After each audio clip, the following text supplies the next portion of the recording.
Muito bem. Nós vamos então estudar hoje o nosso livro dos médiuns, parte 2, Manifestações Espíritas. Nós estamos no capítulo 14, os médiuns, e vamos estudar a partir do item número 159.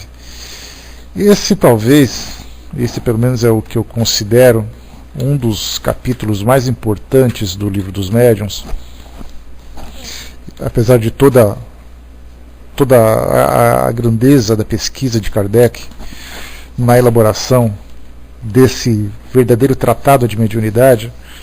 Lembrando que inicialmente o nome dessa obra era Manual dos Evocadores e Experimentadores, né? Então, nesse começo, nesse capítulo 14, é aquele que trata especificamente das pessoas, né? Porque até então nós falávamos sobre o fenômeno, falávamos sobre os elementos que participam desse fenômeno, né? Em termos de fluidos, em termos de pensamento, e esse especificamente a gente fala sobre as pessoas que vivenciam essa experiência, as pessoas que se impressionam com essa experiência, quebra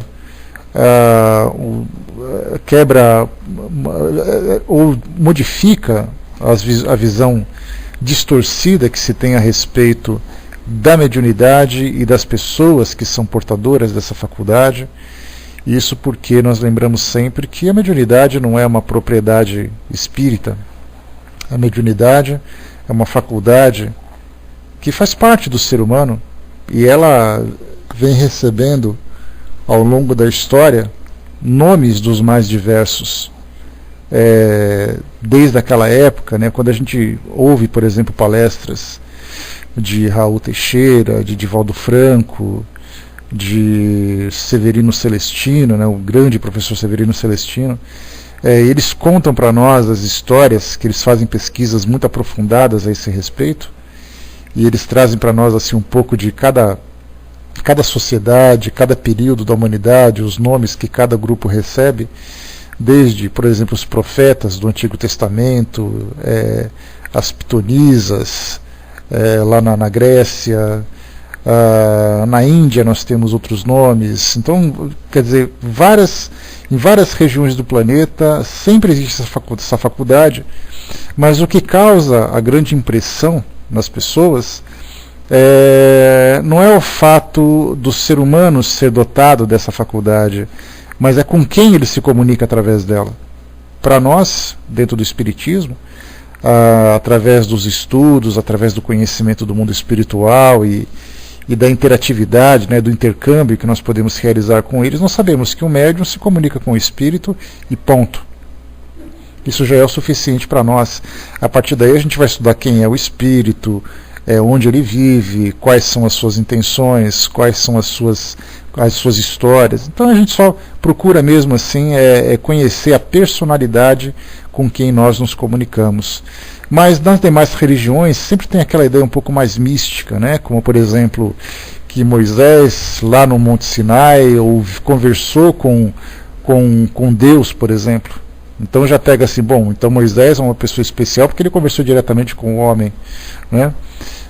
Enquanto nós pegamos que Paulo de Tarso, por exemplo, ali às portas de Damasco, de repente conversou com Jesus. Então nós voltamos para a África e vemos ali aquelas pessoas que através do transe mediúnico entram em contato com os seus deuses. E assim a gente vai, né, sempre criando um pouco mais de alegorias, um pouco mais de misticismo, como nós falamos. Então a mediunidade, embora ela seja uma faculdade comum a todas as épocas, faculdade comum a todos os povos, a forma como ela é interpretada, a forma como ela é vista é o que faz a grande diferença. Se você vai a uma igreja, por exemplo, e você vê uma pessoa passando por um processo de obsessão, naturalmente vão dizer que aquela entidade ou aquele ser que se comunica através dele era um demônio. Se você vê alguém falando em línguas estranhas, como eles chamam, né, falar em línguas, que significa estar diretamente influenciado pelo poder do Espírito Santo, então você fala com o Espírito Santo. Então, cada um ali dá a sua interpretação sobre esse fenômeno. Mas o que Kardec fez com toda a neutralidade possível, observando desde aqueles fenômenos físicos iniciais que nós estudamos, falando sobre mesas, falando sobre movimentação de objetos, falando sobre manifestações espirituais. Ele foi pegando então cada uma dessas manifestações e analisando desde a sua origem, desde a sua fisiologia, desde aqueles que estavam envolvidos, e começou então a fazer essa grande pesquisa. E por isso o valor de Allan Kardec, quando ele recebe o título de codificador. Codificador significa você fazer um código, significa você fazer uma coletânea de informações que embasam uma filosofia. E não apenas pensar em Kardec como sendo ali apenas um bibliotecário que colocou em ordem as mensagens que iam chegando, né, catalogando e tudo mais. Ele fez essa pesquisa. E esse trabalho, né, a quantidade de médiuns com que ele conversou, a quantidade de informações que ele recebeu, no próprio Livro dos Espíritos, lá no final, ele disse que chegou a conversar com mais de 1000 espíritos para poder elaborar todo esse trabalho da codificação espírita, né, e além também das obras complementares da codificação, como as revistas e outros livros também publicados. Então, mais de 1000 espíritos, mas a questão não é a quantidade de espíritos com quem ele conversou, mas quantas vezes ele conversou com esses espíritos. Então, durante esse período de aproximadamente ali 14 anos, porque foi em 1857 que ele publicou o Livro dos Espíritos, ele desencarnou em 1869, então a gente coloca que o trabalho dele é de 12 anos, mas a gente lembra sempre que 2 anos antes, 3 anos antes, ele já começava a ter esse contato e já começava a fazer essas pesquisas, né? Então são ali 14, 15 anos de pesquisa que Kardec fez. Eram pesquisas constantes, né? A ponto de comprometer a sua saúde, a ponto de comprometer as suas relações, tendo ali a grande compreensão da sua esposa também. Então, e de outros grupos que também o auxiliavam, né, nesse trabalho, contatos que vinham de outras instituições espíritas fora da França. A gente já chegou a apresentar para vocês aqui a relação de todos os centros espíritas, todos os grupos espíritas, não centros, né, mas grupos espíritas que se comunicavam com Kardec em todas as regiões do planeta. Nós tivemos ali um grupo de pesquisadores, aqui acho que foi no Brasil, que foi em todas as obras publicadas por Kardec, de Revista Espírita até as demais obras, que foi catalogando cada lugar, cada país, né, cada região desse país, que teve contato com Kardec. Então nós tivemos aqui no Brasil, por exemplo, no Rio de Janeiro, em Salvador, tivemos na América do Sul, aqui alguns países, na América do Norte. Então ele foi catalogando tudo. Então muita gente colaborando, além das próprias, né? Tem sim, Ju, tem 2 referências, depois eu passo para você. Tem 2 referências, porque nessa pesquisa fala não apenas os países que foram citados, mas em que local eles foram citados também. Então depois a gente coloca ali Revista Espírita tal. Então são assim algumas comunicações, citações de Kardec, né? Então a gente vê assim a quantidade de informações que ele foi recebendo e a grandeza do seu trabalho, que era exatamente isso, organizar essas informações. Organizar, aprofundar, entrevistar. Nós temos aqui no próprio Livro dos Médiuns várias e várias entrevistas que foram realizadas, né, com espíritos que estavam ali dando aquele suporte, como São Luís, como Erasto e tantos outros também que participaram desse trabalho. Então esse capítulo 14, como eu disse para vocês, é o que eu particularmente considero um dos mais importantes para o estudo da mediunidade, porque quando se fala em mediunidade, nós não falamos de um elemento solto na natureza. Nós falamos de uma faculdade que atinge diretamente as pessoas, que atinge diretamente aqueles que trabalham nesse intercâmbio com o mundo espiritual. Então ele começa a catalogar aqui para nós, só para a gente poder ter uma ideia do que vai ser falado, os médiuns de efeitos físicos, os médiuns sensitivos ou impressionáveis, médiuns audientes, médiuns falantes, médiuns videntes, médiuns sonâmbulos, médiuns curadores, médiuns pneumáticos e tantos outros médiuns que Kardec não relacionou, mas que vocês viram já que nós já conversamos sobre isso, que era o caso, por exemplo, do livro Mediunidade dos Santos, de Clóvis Tavares, que nós chegamos ali aqui alguns trechos, que mostra ali várias outras faculdades que Kardec não teve oportunidade de citar. É o caso, por exemplo, aqui, nesses que nós trouxemos, é o caso, por exemplo, da bicorporeidade, né, que é a emancipação. Então não foi citado aqui por Kardec diretamente nesses subitens, mas certamente ele já fez essa classificação, né, em outros estudos em outros capítulos, né. Então é importante que a gente faça ali um estudo geral, e estudar a mediunidade nunca é demais, porque nunca se chega ao final, né. Bom dia, Dudu, bom dia, João. Nunca se chega ao final pela quantidade de publicações que nós temos aí pelo mundo afora, e cada um contando a sua própria experiência. Então a gente vai percebendo que aquilo que Kardec trouxe como base da mediunidade no Livro dos Médiuns, nós temos ali vários complementos que foram chegando com essas novas publicações, trazendo ali experiências que Kardec não havia observado naquela época. Eu já falei para vocês que é muito fácil a gente falar sobre isso, que naturalmente se nós fizermos uma combinação de informações, de teorias que Kardec apresentou, nós encontramos, sem dúvida nenhuma, situações que são fáceis de compreender, que não ficaram, assim, digamos, esquecidas por Allan Kardec. Mas já colocamos, por exemplo, né, as cirurgias espirituais feitas por João Berdel, feitas por Dr. Fritz, feitas por João de Abadiânia, que são esses 3 grandes médiuns que se destacaram, né, nesse nosso período contemporâneo aqui no Brasil, que cortavam, que tiravam, que faziam e aconteciam. Kardec não comentou sobre isso nas obras da codificação, porque ele não teve esse contato. Mas nós tivemos, mas isso não significa que o trabalho dele tenha sido imperfeito. Simplesmente foram situações, ele foi registrando nesse período de 12 anos, de 15 anos, as situações que ele teve a oportunidade de observar. Se nós falarmos para Kardec, por exemplo, que não teve contato com as tradições africanas que trabalham com mediunidade, que utilizam a mediunidade nos seus rituais, nas suas práticas religiosas, nós teremos fenômenos ali dos mais estranhos, dos mais curiosos, para não dizer muitas vezes até assustadores, que Kardec também não teve oportunidade.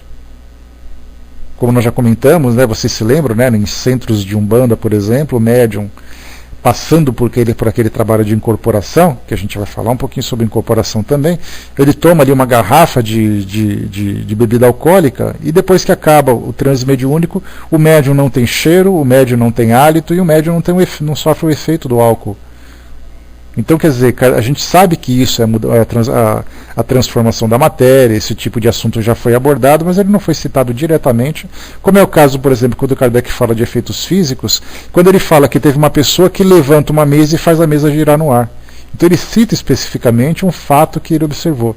Então muitos outros fatos que não foram observados, de materialização, de transformação da matéria, de anestesia, de cortes, aquela coisa toda, que faz parte da mediunidade também.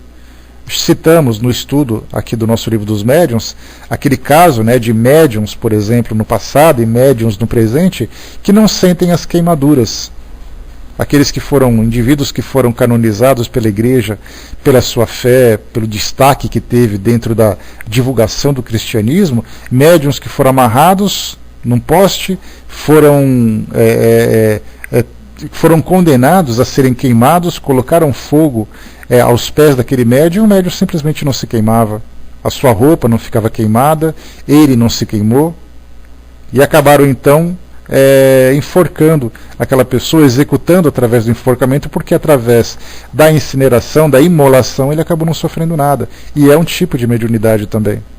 Então, como eu coloquei para vocês, Clóvis Nunes, fazendo uma pesquisa sobre todos os fatos considerados miraculosos dentro da história da Igreja Católica, que ele teve a oportunidade de consultar vários livros, né, ele comprou, inclusive até o próprio filho dele fala sobre isso, porque o filho dele que deu a continuidade, né, depois que ele veio a desencarnar, que continuou esse trabalho para poder finalizá-lo, na verdade, né? Então ele comenta que ele comprou muitos e muitos livros biográficos, né, sobre santos da Igreja Católica, para entender um pouquinho o que eles faziam, quem levitou, quem fez isso, quem fez aquilo e tudo mais. Então são muitos e muitos os fatos mediúnicos que a gente percebe então que não basta alguém dizer assim, olha, eu estudei o Livro dos Médiuns, já é o suficiente para mim. Isso seria uma visão muito limitada pela riqueza de fenômenos mediúnicos que nós temos acontecendo e muitos outros ainda que vão acontecer pelo mundo afora. Então o que a gente vai estudar nesse capítulo 14 vai ser exatamente isso. A gente vai entender um pouquinho das bases da mediunidade, Como eu falei para vocês, a dificuldade que nós teremos em estudar esse capítulo vai ser exatamente a falta de prática mediúnica, pelo menos da minha parte, né? Porque seria muito mais interessante se eu fosse um médium ostensivo, se eu tivesse uma prática mediúnica muito rica e tudo mais, eu poderia contar histórias e mais histórias. Mas como eu sempre falo para vocês, eu posso não ser um médium ostensivo, mas eu sou um chato ostensivo, né? Então eu pego nos médiums, pesquiso, converso com os médiums, vou anotando. Então eu vou pesquisando cada vez mais para saber, através das experiências desses médiums, de que forma que nós podemos entender a ação da mediunidade nessas pessoas, né? Então, posso não contar experiências pessoais, mas eu conto as experiências dos outros. Pois é, sou médium obsessor ainda, né? Médium tijolo obsessor. Por isso, então, temos aqui, né, vamos começar esse trabalho, então, falando um pouquinho, naturalmente de uma forma bastante básica, né? Não adianta a gente querer imaginar que o nosso estudo sobre mediunidade vai trazer aqui grandes e grandes revelações. O que a gente vai tentar explorar, ou melhor, o que a gente vai tentar fazer nesse trabalho vai ser exatamente interpretar numa linguagem mais prática, numa linguagem mais fácil, mais simples, aquilo que Allan Kardec trouxe, além de outras experiências também que a gente pode, com as quais a gente pode aprender um pouquinho mais, né? Então, quando se fala sobre estudo de mediunidade, a gente sempre fala, né, estudar mediunidade, por exemplo, com Divaldo Franco é uma coisa absurda. Então, como nós estamos ali distantes de Divaldo Franco, né, anos-luz de Divaldo Franco em termos de conhecimento mediúnico, então a gente vai simplesmente fazer aqui esse estudo através das nossas pesquisas para conhecer um pouco mais do que vem a ser exatamente a mediunidade, né? Então, naturalmente, contando, né, com a caridade de vocês, né, compreendendo as nossas limitações, as minhas limitações especial. Então, assim, a gente compensa com o esforço na pesquisa, com o esforço no entendimento. Eu queria começar então aqui lendo para vocês uma passagem interessante de um livro que eu tive a oportunidade de ler, publicado por Sueli Caldas Schubert, chamado Mediunidade, Caminho para Ser Feliz, né? Bom dia, Rô. Esse é um livro, né, cujo título é utilizado também num programa que a própria Sueli tem na Rádio Boa Nova, que é propriedade, né, da Fundação Espírita Nosso Lar, Casas André Luiz, aqui em São Paulo.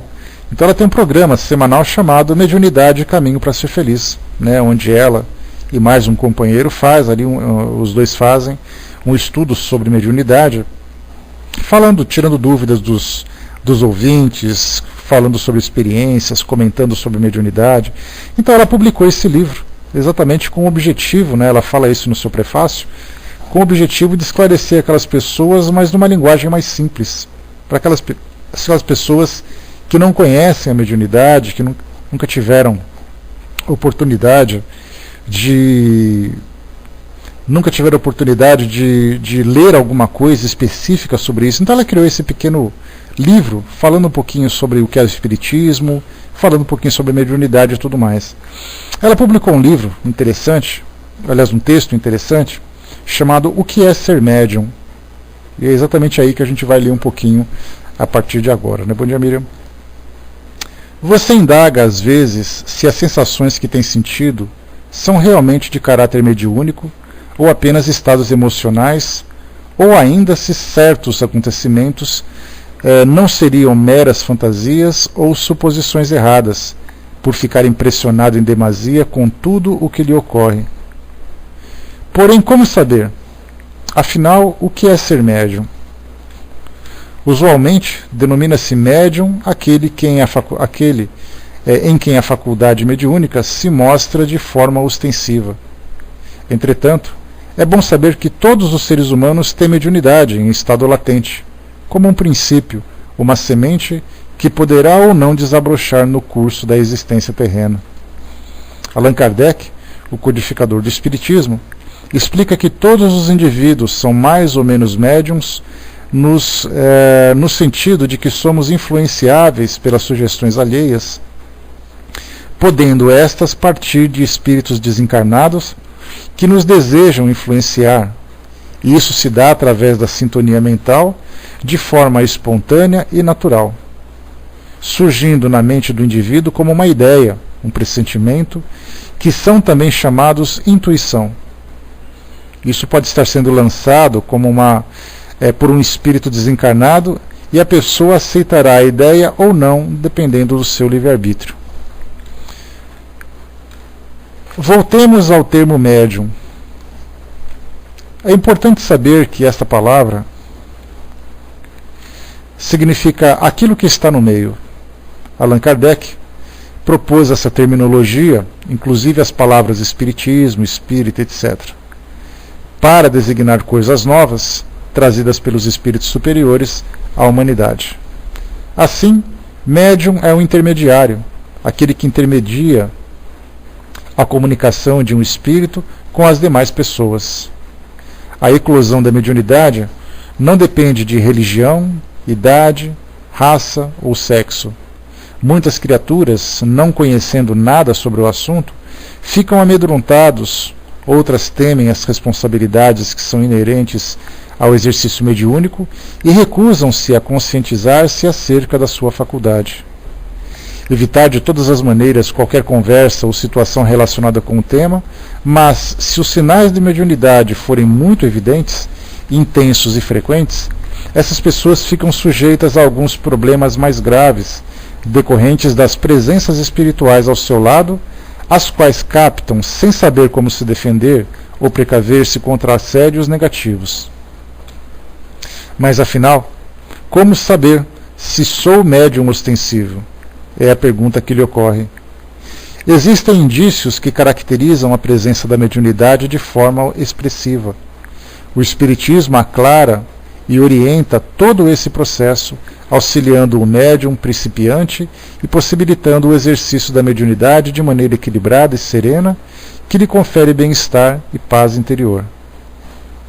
Alguns dos indícios do desabrochar da mediunidade podem ser relacionadas. São eles: alterações emocionais súbitas, acentuada sensibilidade emotiva, vidências, necessidade compulsiva e inoportuna de escrever ideias que não lhe são próprias, calafrios, sensação de formigamento nas mãos e na cabeça, mal-estar em determinados ambientes ou em presença de certas pessoas, sensações de enfermidades inexistentes. Esses sintomas podem surgir de forma associada, com maior ou menor intensidade, prevalecendo um ou outro ou vários, conforme a condição espiritual do indivíduo. Que fique bem claro que alguns desses sintomas citados podem ocorrer sem que seja necessariamente um sinal de predisposição mediúnica. Outro ponto que merece ser ressaltado é que mediunidade não é doença. Também não deve ser encarada como um privilégio ou, sob outro aspecto, como uma sobrecarga de responsabilidade de tal teor que somente uns poucos conseguirão levá-la adiante. O desabrochar da mediunidade representa para o ser humano um horizonte novo que se abre para ele. É um chamamento, um convite a fim de que se volte para o bem, que desperte para as realidades maiores da vida. É uma responsabilidade, sim, mas sendo vivenciada com seriedade, com amor e disciplina, será sempre fonte de benefícios, em primeiro lugar, para o próprio médium. Às vezes as pessoas têm uma impressão distorcida acerca do espiritismo pelo que a mídia apresenta, ou seja, utilizam da sua faculdade, ou seja, pessoas que são médiums, mas que na verdade não são espíritas, embora assim se apresentem, e que se utilizam da sua faculdade para aparecerem, para divulgarem suas produções mediúnicas, mas que não têm as características espíritas, cujas orientações são sempre voltadas para fins sérios, altruísticos e renovadores, sem qualquer conotação de rituais ou de lucros materiais. Se você apresenta as características acima mencionadas, se o que lhe está acontecendo se encaixa nesses pontos relacionados, é provável que a mediunidade lhe esteja sinalizando a busca de uma nova vida, de um novo caminho, espiritualizado, para que você encontre, enfim, o sentido transcendente da vida terrena. A mediunidade, aí ela faz uma citação aqui no final desse artigo: a mediunidade não veio em minha vida por acaso. É um compromisso que assumi perante a espiritualidade maior. É como um convite para reavaliar tudo o que fiz até hoje e recomeçar em bases espiritualizadas e seguras, descobrindo através do intercâmbio com os seres invisíveis um novo caminho para ser feliz. Essa então é a introdução um texto do livro Mediunidade, Caminho para Ser Feliz, de Sueli Caldas Schubert. Aliás, é um livro que eu recomendo para vocês, embora ele seja um livro direcionado para pessoas que muitas vezes não têm conhecimento do Espiritismo. Ele tem uma grande importância também, ajudando na nossa reciclagem, para nós que somos aqui estudantes da doutrina espírita. Muito bem, eu vou colocar para vocês aqui agora um áudio, que na verdade vem de um vídeo, mas que não vai interferir muito no seu efeito, né, na sua proposta. Ele é um programa, ele é um dos programas, né, um dos episódios, né, do programa Transição, que é realizado pela FEB. E o objetivo dele, né, pela FEB ou acho que é pela Mundo Maior, né, se eu não me engano, né, bom dia, Francis. Nininha, Cláudio, bom dia. Pela Mundo Maior, se eu não me engano. E aí nesse programa Transição, esse programa, cujo título é Mediunidade, ele é composto por diversos convidados, né? Acho que é Mundo Maior, sim, Ju. Né? E ele é produzido por diversos convidados. Então não é um programa sequencial respondendo a perguntas ou desenvolvendo uma ideia. Ele é um programa que traz vários comentários, é um programa montado com comentários, e eu achei assim simplesmente espetacular, de vários médiuns, de várias pessoas que têm ali grande conhecimento a respeito da mediunidade. E quando eu tive contato com esse programa, na hora eu pensei, né, eu falei, esse programa tem que estar na introdução do estudo do Livro dos Médiuns, porque eles vão abordar, de certa forma, comentando de modo muito rápido, muito superficial, várias situações que envolvem a mediunidade. E aí então a gente vai ouvir a partir de agora.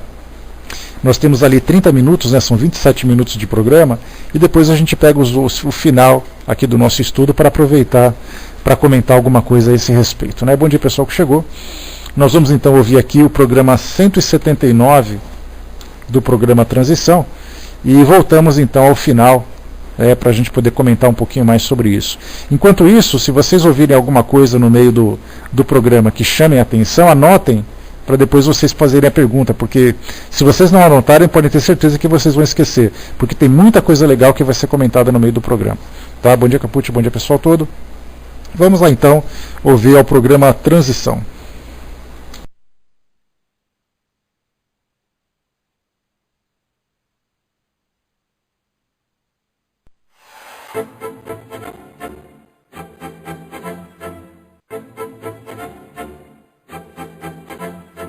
Começa agora o programa Transição, a visão espírita para um novo tempo.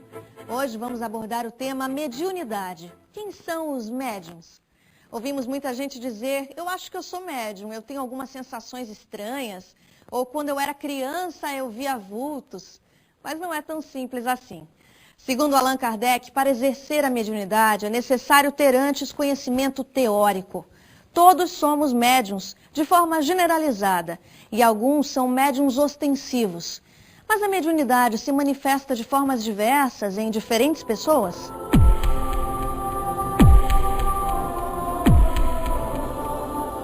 Não temos mais dúvidas, né? Não é doença mental, não é alucinação, não é nada disso. A mediunidade é uma faculdade natural do homem para que ele possa se comunicar com os espíritos. Ela pertence à área da comunicação. O médium é um intermediário entre os dois mundos, o espiritual e o material. Quando nós nos referimos à mediunidade, que é a capacidade de transmitir informações que vêm do plano espiritual para o plano material, então nós estamos falando que realmente é uma intermediação. Allan Kardec vai mencionar que todos somos médiuns, ou seja, que trazemos em germe a possibilidade desse intercâmbio com o mundo espiritual. Mas, conforme diz o codificador, usualmente só se denominam médiuns aquele em que a faculdade está ostensiva, está bem caracterizada. Porque ela vê regularmente, ela sente a vontade de escrever e quando ela vai escrever ela percebe que não é ela que está escrevendo com uma certa regularidade. E ela vai se dando conta, portanto, que aquele fenômeno que está se dando de forma repetida configura-se numa paranormalidade, inclinando-se para o fenômeno mediúnico. Portanto, somos médiuns todas as pessoas, no sentido de recebermos intuições, inspirações, de termos ideias que muitas vezes nos foram sopradas, digamos assim, ou nos foram sugeridas, melhor dizendo. Então existe o que nós chamamos de mediunidade geral, que é que eu tenho, todo mundo tem, de sofrer influências. Ser intuído, receber uma inspiração, são coisas que são da natureza, do dia a dia do ser humano encarnado no planeta Terra, né? E existe a mediunidade específica, que é aquela em que se torna muito mais patente a fenomenologia mediúnica. É o médium que tem um trabalho específico dentro da mediunidade. Ou ele escreve, ou ele vê, ou ele tem efeitos físicos. É marcante a diferença entre o sensitivo e o médium, porque o médium age como intermediário dos seres espirituais. Ele é influenciado pelos espíritos, ele é guiado pelos espíritos, é intermediário deles. Já o sensitivo não, ele age por si mesmo. Costumamos dizer que é fenômeno anímico da própria alma. Mas ele pode, como espírito que ele é, ele pode perceber pensamentos das pessoas telepaticamente, ele pode ver à distância o que está ocorrendo num lugar, mesmo que seja através de corpos opacos. Ele escuta o que estão conversando também à distância e assim por diante. Ele pode até mover objetos que estão ao seu redor, comandando com o seu pensamento a sua vontade. Então nós vemos perfeita a diferença entre o sensitivo e o médium.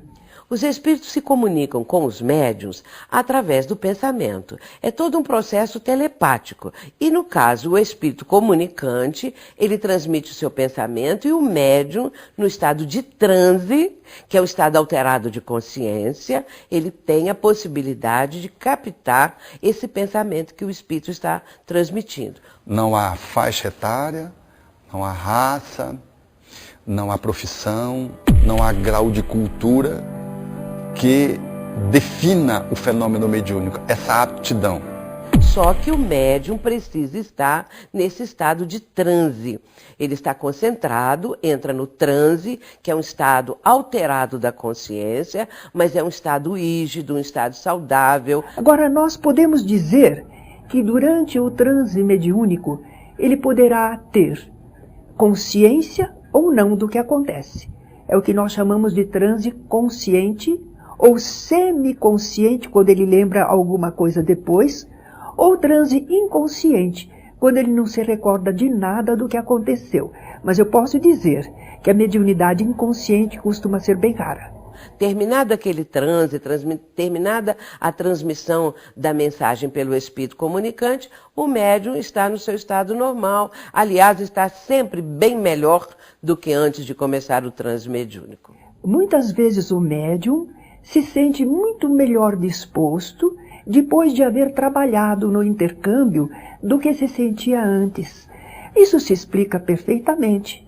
Antes ele estava com a proximidade do espírito que ia se comunicar, o clima desse espírito, às vezes alguém angustiado, alguém necessitado, alguém sofredor, e o médium sente junto.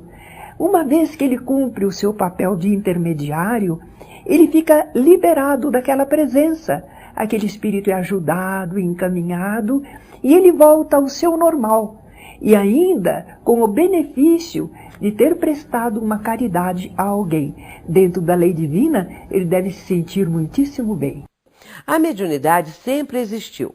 Não é uma invenção do espiritismo. Nós sabemos que Em todos os tempos, os invisíveis, os espíritos, trouxeram notícias de suas presenças, porque apareciam espontaneamente, ou então traziam sensações, inclusive também sonhos. Tudo isso faz parte desse contexto da trajetória da humanidade. Mas não se pode dar um diagnóstico de uma pessoa, ela é médium só olhando nos olhos, não. Você só sabe se é médium pela experiência, tem que treinar. Colocar em estado de experiência. Senão você não consegue avaliar se a pessoa é médium ou não é médium. Há pessoas que vão para a reunião mediúnica e acham que não são. Eu tenho uma amiga assim. E chegou no primeiro dia, psicografou 2 mensagens. E mecanicamente, ela não conseguiria segurar o braço.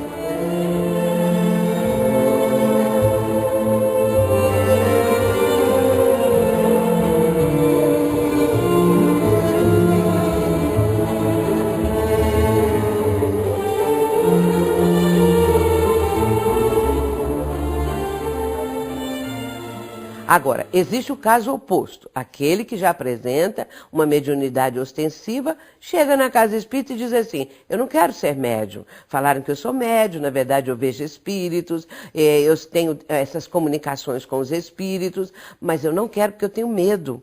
Eu não quero porque eu não quero também a responsabilidade da mediunidade. Eu digo comumente que o médium, ele atrai espíritos como um para-raio atrai raios. Ele tem esse dom especial. E então, ele, a princípio, quando ele ignora o assunto de mediunidade, ele fica meio desorientado e procura médicos, psiquiatras, neurologistas, e sendo que o caso é de mediunidade.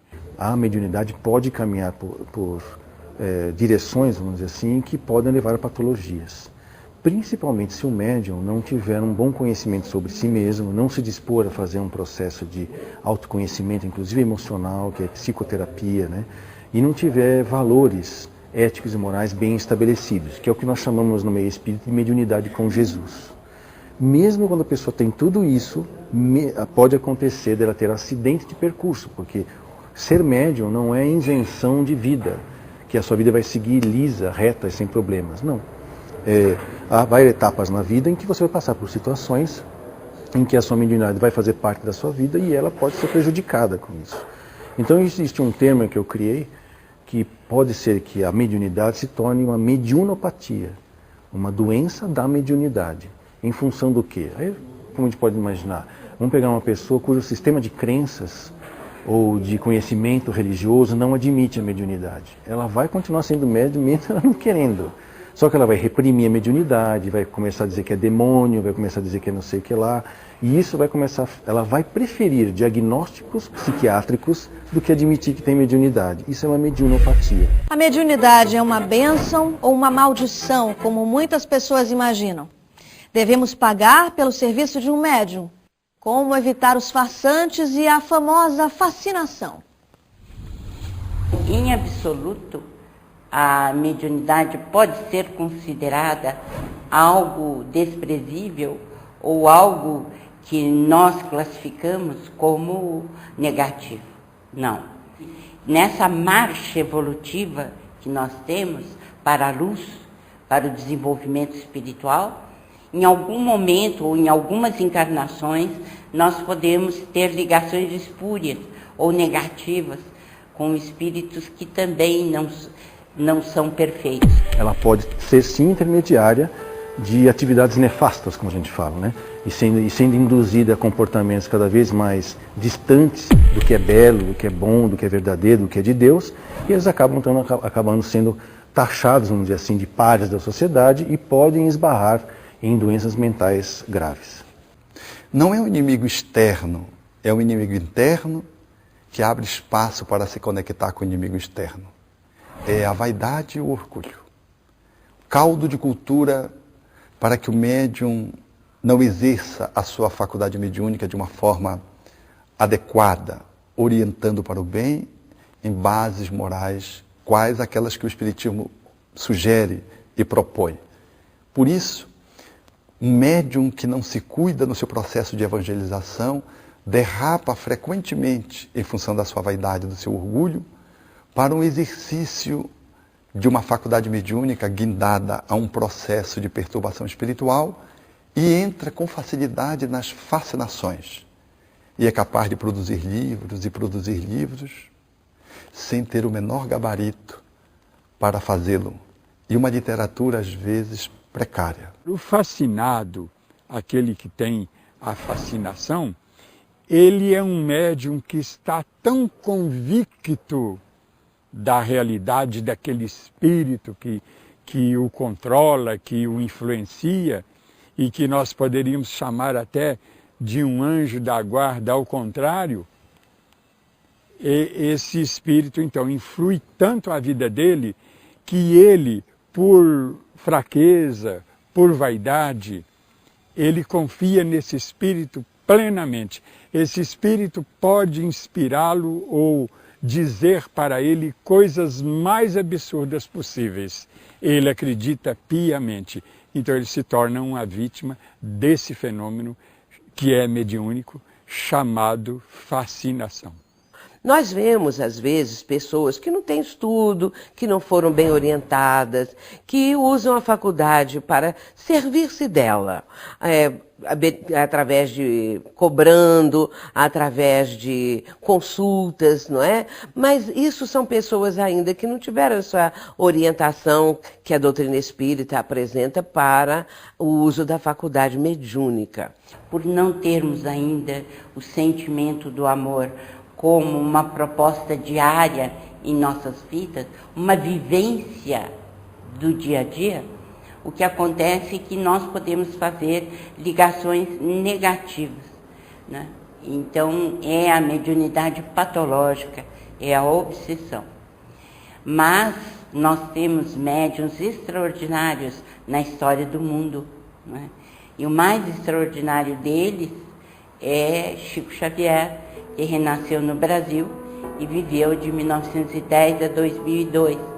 75 anos de mediunidade, um homem afável, bondoso, generoso e que doou toda a sua vida em favor do próximo. E consolou milhares de pessoas através da mediunidade.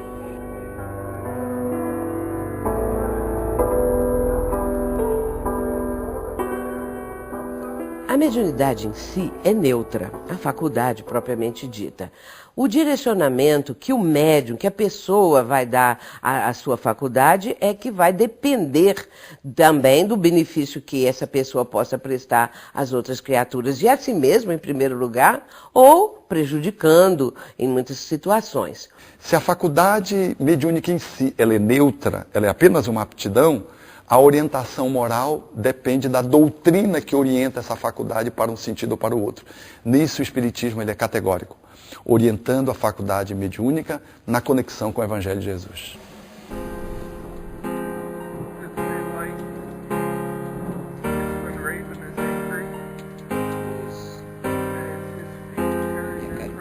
Através de você, o seu conhecimento, você conseguiu passar para os seus.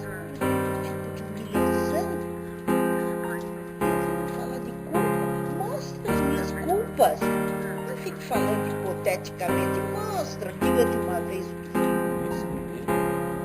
Quero paz a todos nós, para levar ao irmão a luz.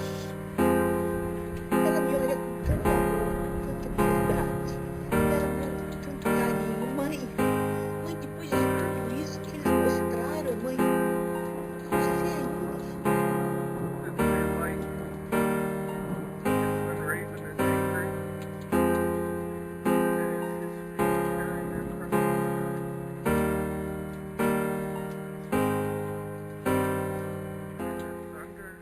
Nós sabemos que não é de bom tom, não é benéfico que a pessoa vá usufruir benefícios, lucros financeiros usando a faculdade mediúnica. E o capítulo do Evangelho segundo o Espiritismo chama-se Dai de graça o que de graça recebeste. Porque a mediunidade, ela não pode ser paga. Se é para servir a instrução espiritual da humanidade, a mediunidade tem que ser exercida gratuitamente. Se Deus nos deu essa possibilidade, não é para ser utilizado, né, de uma forma negativa. É como se você viciasse uma fonte que deve ser límpida e pura. Toda vez que você coloca o comércio junto com mediunidade, não resulta em algo bom. Ela vai atrair espíritos zombeteiros, mistificadores, fascinadores, que querem levar esse médium ao descrédito, a uma situação até mesmo obsessiva, por fascinação, por subjugação. Que poderão vir e dar uma resposta que poderá complicar a vida de alguém, inclusive, né? Dando esperanças ou tirando esperanças de alguém. Então, nós, dentro daquilo que aprendemos com Allan Kardec e Chico Xavier, nós sabemos que a mediunidade é algo sagrado, é um dom sagrado, né? E que nós temos de utilizar sempre positivamente. Então, no centro espírita, em função da seriedade com que se estuda o espiritismo, tem-se muito cuidado no trato com a mediunidade, como uma coisa santa que deve ser e o é. A finalidade principal da mediunidade é servir para a instrução espiritual da humanidade. Por quê?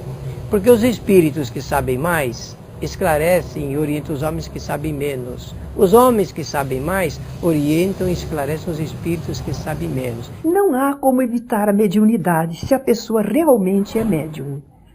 Porque uma faculdade humana está na pessoa.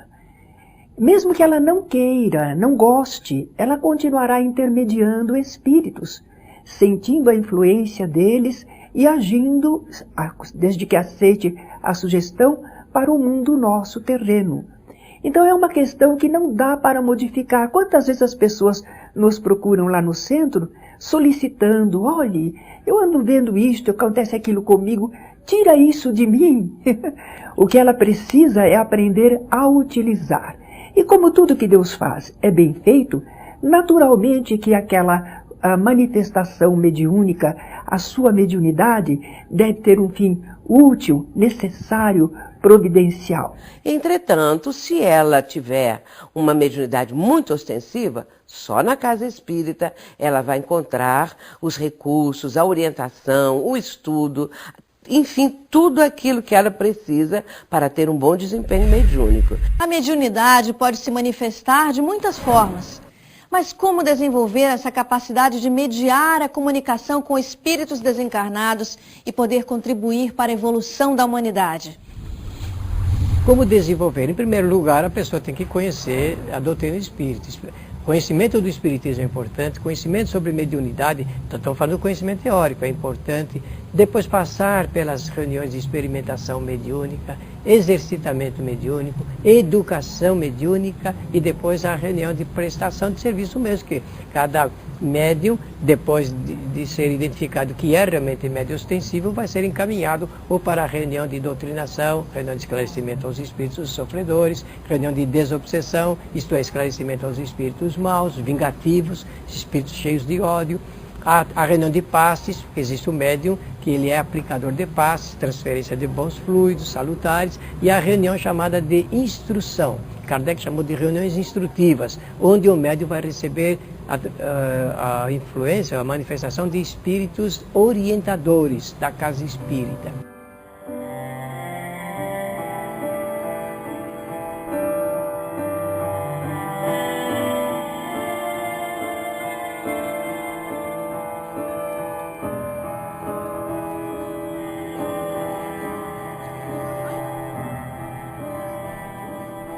As casas espíritas estão preparadas para receber as pessoas que apresentem o dom mediúnico mais ostensivo. Eu digo isso porque nós não temos uma religião que ofereça as condições de desenvolvimento da mediunidade da forma que o Espiritismo tem. Allan Kardec, nessa obra espetacular que é o Livro dos Médiuns, ele vai mostrar todas as condições necessárias para o bom desempenho da mediunidade. A faculdade em si é apenas aptidão. A orientação que eu vou dar para a mediunidade depende do processo educativo. E aí o Espiritismo é abundante, é soberano nesse aspecto, porque ele trata essa faculdade dando uma orientação para o bem. Somente no Espiritismo nós temos essa possibilidade de cuidar desses espíritos mais atrasados, mais imperfeitos, e que chegam para serem orientados. É claro que respeitamos outras formas de intercâmbio, né? Mas eu digo assim, onde não entra nenhum interesse material, né? E que a luta é muito grande para que as pessoas saibam o que é a obsessão, como é que se livram da obsessão, né? E quais são os livros e as atitudes que tem que tomar para se libertar. A mediunidade, ela não tem um momento certo para aflorar. Ela pode se manifestar em crianças, em adultos, em momentos, por exemplo, de um grande choque, de um acidente. Então, ela não tem um momento certo. É muito comum hoje em dia, cada vez mais, uma incidência cada vez maior da faculdade mediúnica na infância. Ela pode se apresentar em crianças de idade tenra ainda e também mais adiante, até mesmo na adolescência. Essa incidência da mediunidade na fase infantil evidencia a presença dos invisíveis, a presença dos espíritos, às vezes até mesmo de familiares daquela criança, dos seus pais, vivendo ali ao lado e dando demonstrações que a vida continua, que ninguém morre, que os espíritos estão ao nosso lado, influenciando a nossa vida, até muito mais do que nós imaginamos. E se os pais levarem para o centro espírita, ali vão ser orientados, vão receber todas as explicações, o motivo pelo qual aquela criança já veio com uma faculdade ostensiva, ou seja, porque é um espírito que reencarnou com essa aptidão, com essa condição de uma faculdade que vai ao longo da vida talvez se apresentar de uma forma muito intensa.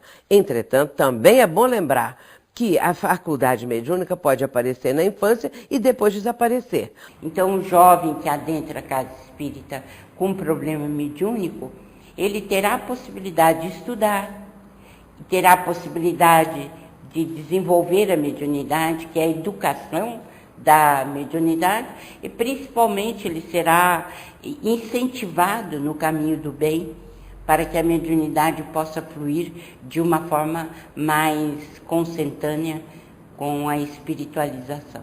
Não devemos resistir à mediunidade, devemos procurar administrá-la e com isso ela, é claro, vai ficando mais desenvolvida, o médium cada vez mais esclarecido.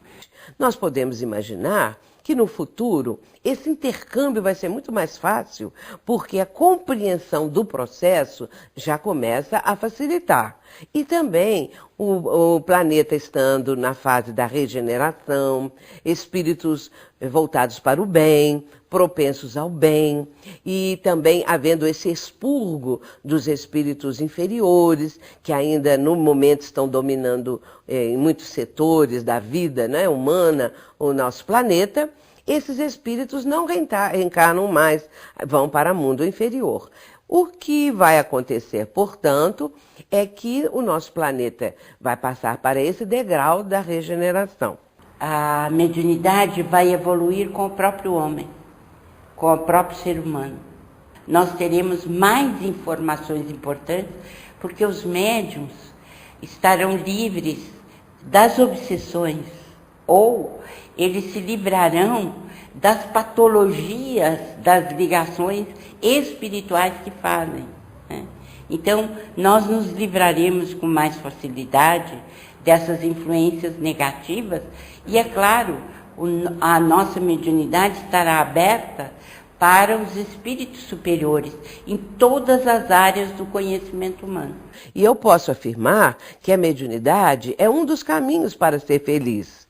E devo dizer que a mediunidade é uma das estradas mais lindas que nós temos no trabalho prático da doutrina espírita. E todo médium que se aplica, que faz com boa vontade, que estuda, conscientemente realiza esse trabalho, ele tem muitos benefícios espirituais. Que traz para a pessoa, para o médium, um bem-estar muito grande. A pessoa pode realmente trabalhar em benefício do próximo, entendendo que a faculdade veio exatamente para o benefício da humanidade.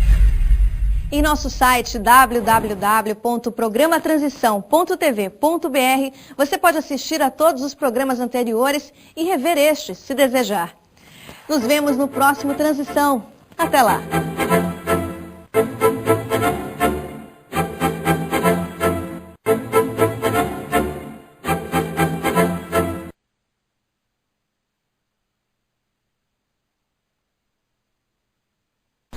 Tá aí, pessoal, eu achei fantástico esse programa e devia, né, tinha que compartilhar com vocês, porque o modelo dele, as orientações, as instruções que a gente recebeu são muito proveitosas, né, ou seriam muito proveitosas para nós. Bom, os entrevistados desse programa foram Terezinha de Oliveira, pesquisadora espírita, Sueli Caldas Schubert, que é oradora, escritora e médium, João Lourenço, que é médico psiquiatra, Marlene Nobre, que é médium também, Alberto Almeida, também é médico, José Reis Chaves, que é pesquisador espírita, e Milton Felipelli, também pesquisador espírita. Todos eles, então, abordaram diversos aspectos da mediunidade, trazendo para nós essa introdução, né, esse começo de tudo aquilo que a gente vai abordar no estudo desse tema, entrando nesse capítulo 14 do livro dos médiuns.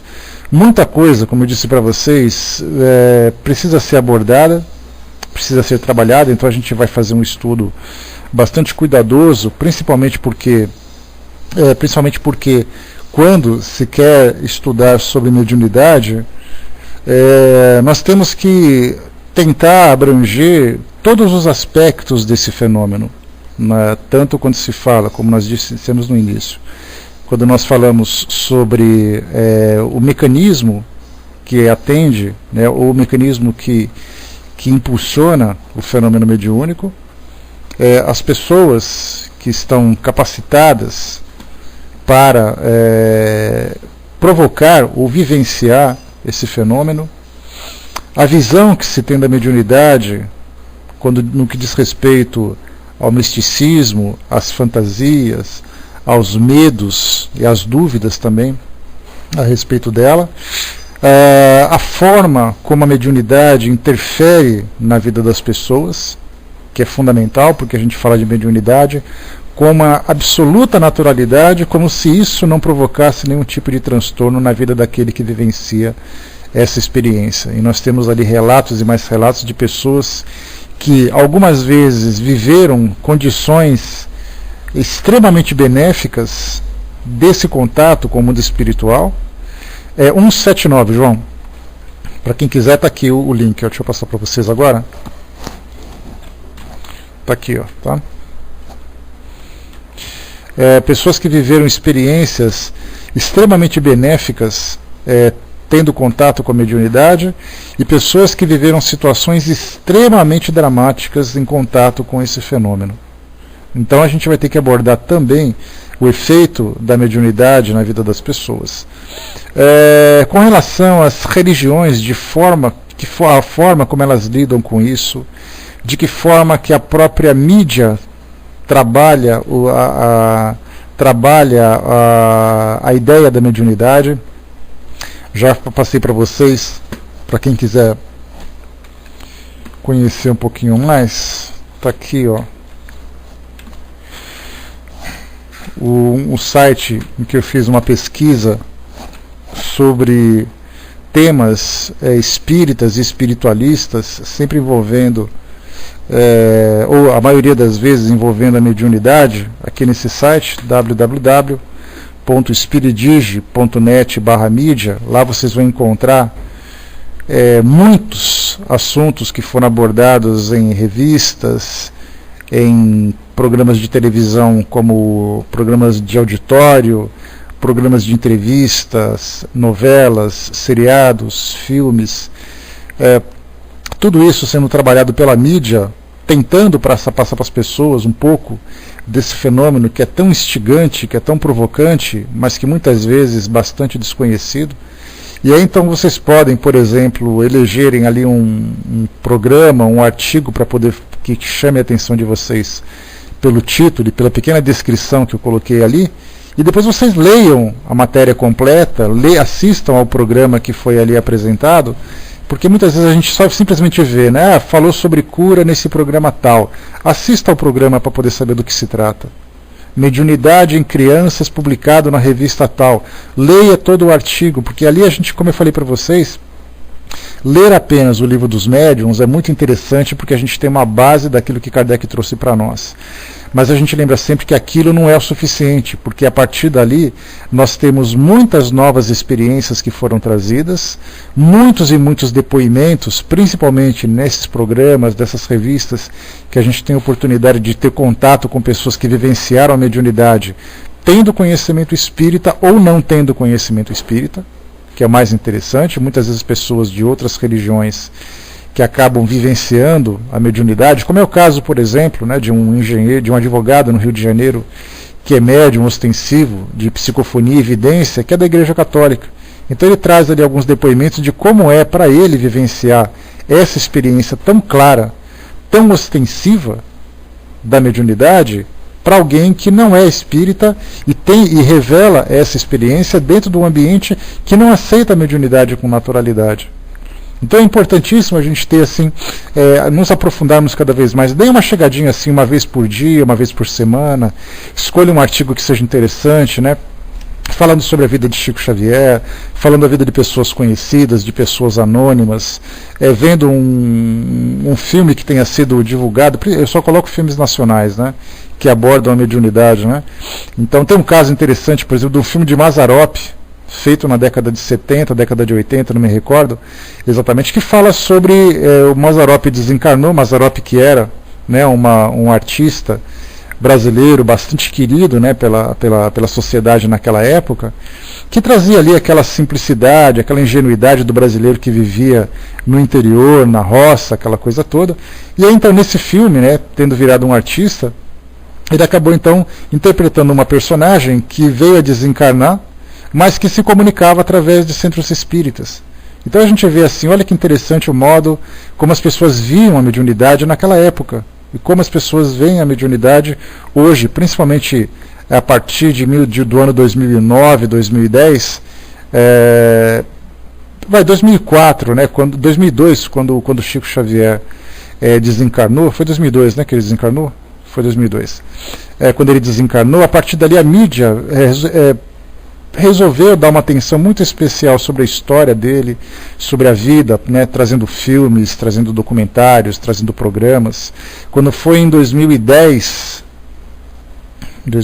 que seria o aniversário dele, o centenário de Chico Xavier, nós tivemos ali uma explosão de muitos e muitos programas falando sobre mediunidade, quando a psicografia começou a ser divulgada de uma forma muito intensa. As pessoas iam a centros espíritas buscar como uma psicografia de um ente desencarnado, de um ente querido, simplesmente por terem visto na televisão o trabalho realizado por Chico Xavier.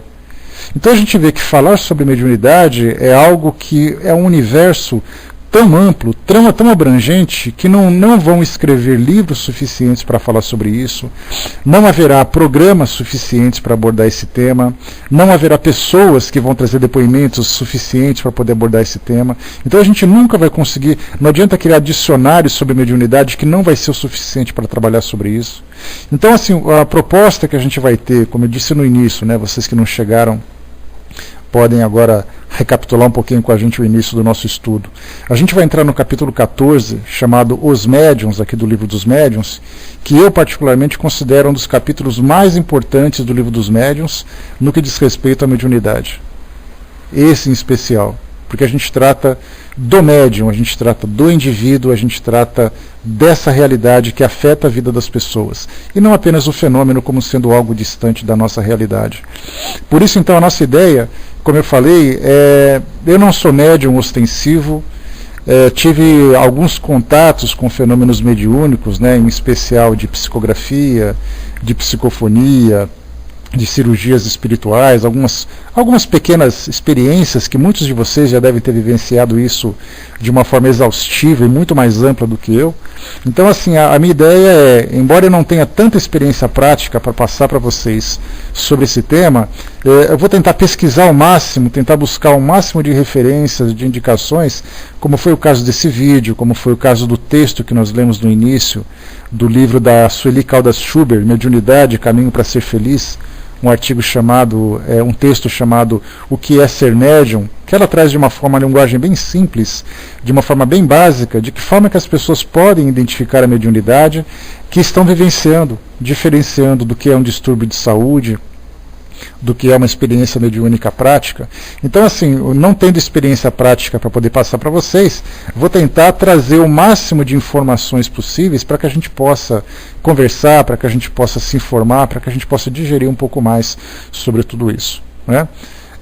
Deixa eu ver aqui, a Miriam colocou um pouco mais acima, mas é complicado para uma pessoa que está, por exemplo, frequentando uma igreja e se vê ouvindo, enxergando, etc. Né? Foi comentado um pouco mais acima, né, Miriam?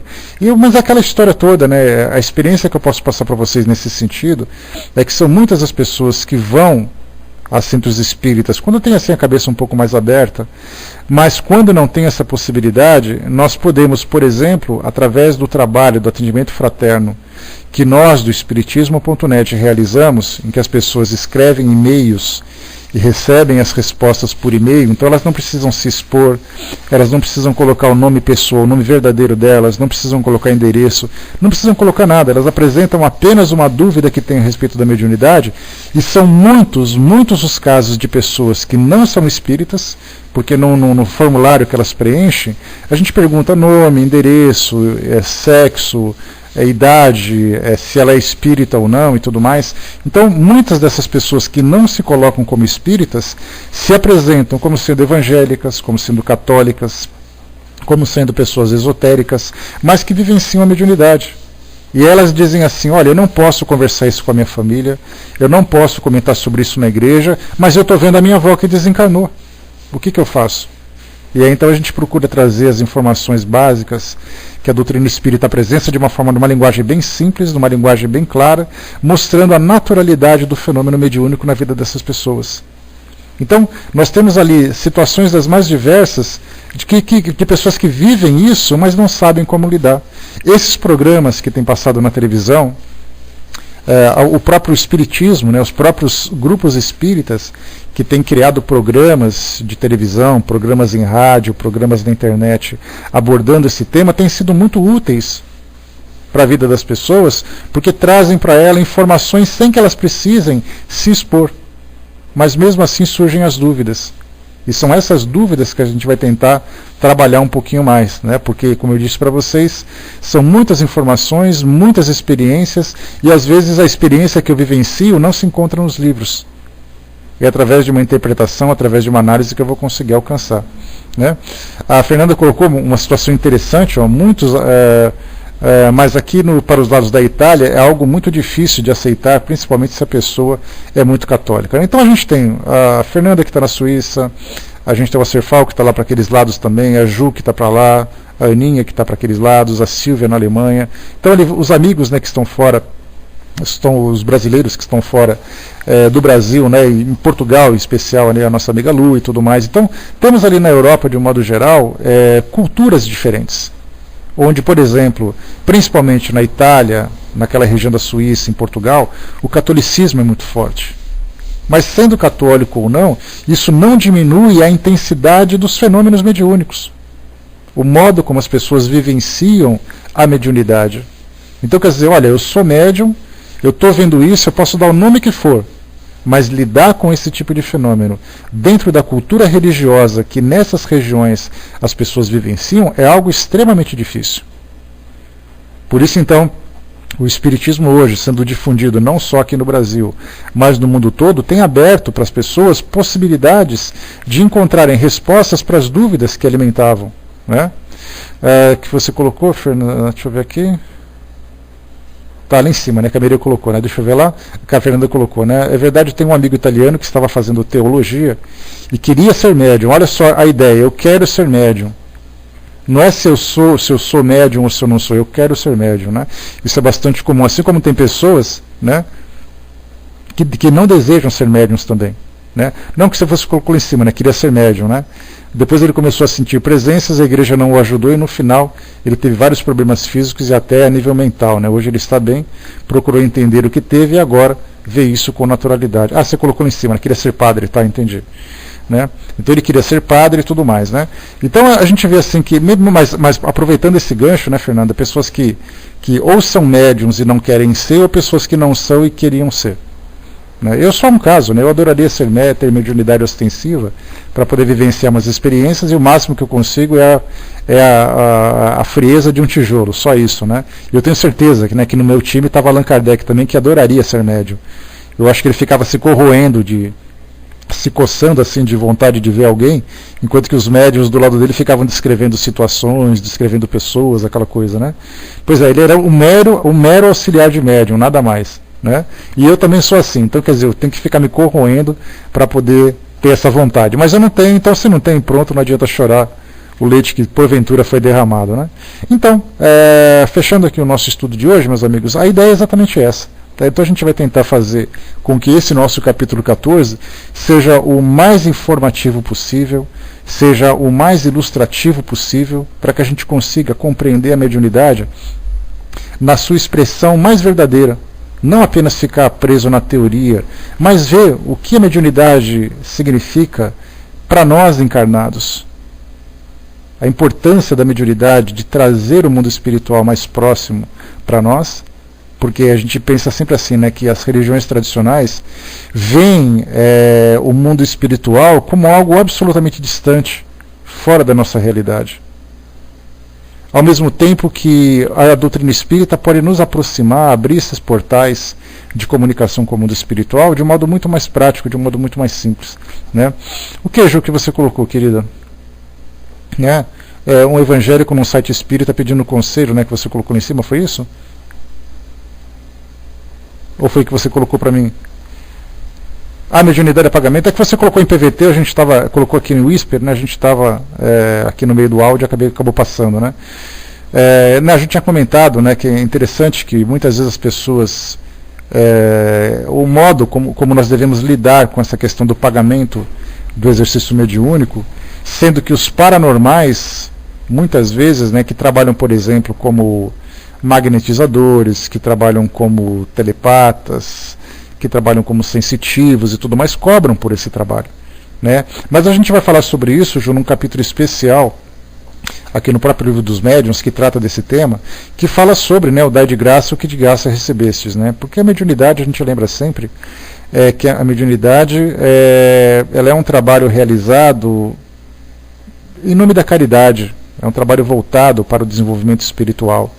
Enquanto que o indivíduo que utiliza a sua paranormalidade, ele utiliza para um benefício pessoal, ele utiliza de recursos próprios, né? Enquanto que a mediunidade não é você que faz o trabalho, mas é o espírito que está ali auxiliando naquela tarefa. Então a gente vai diferenciar um pouco sobre isso, que é muito interessante abordar essa questão, tá? Muito cuidado também, porque tem pessoas, a gente lembra de uma amiga nossa que trabalhava com leitura de tarô.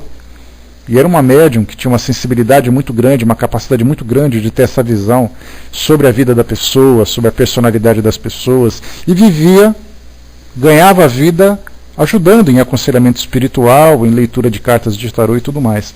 Então, assim, a gente vai ter muito cuidado também para trabalhar com isso, porque essa questão da ética, né, dentro da prática mediúnica, e a forma como as pessoas ganham a vida em torno disso é algo muito delicado.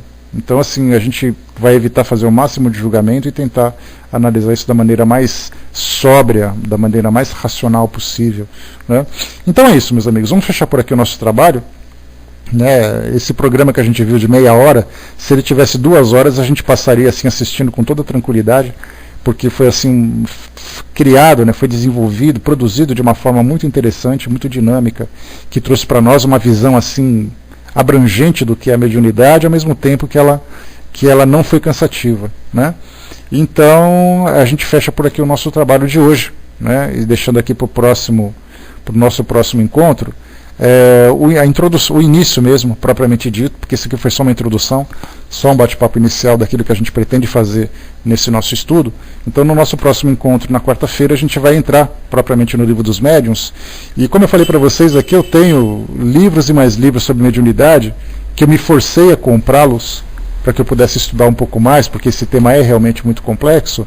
Então, né, a gente vai assim aos poucos, pegando um trecho aqui, um trecho ali, analisando um pouco mais cada uma das faculdades e tudo mais, para que a gente tenha essa visão sobre o que é esse fenômeno. Eu gostaria de um voluntário para fazer para nós aqui o encerramento. A Vaninha não pôde estar presente, deixou um beijo para todos, que ela tem um trabalho que ela realiza sempre às segundas-feiras, então deixou um beijo para todos.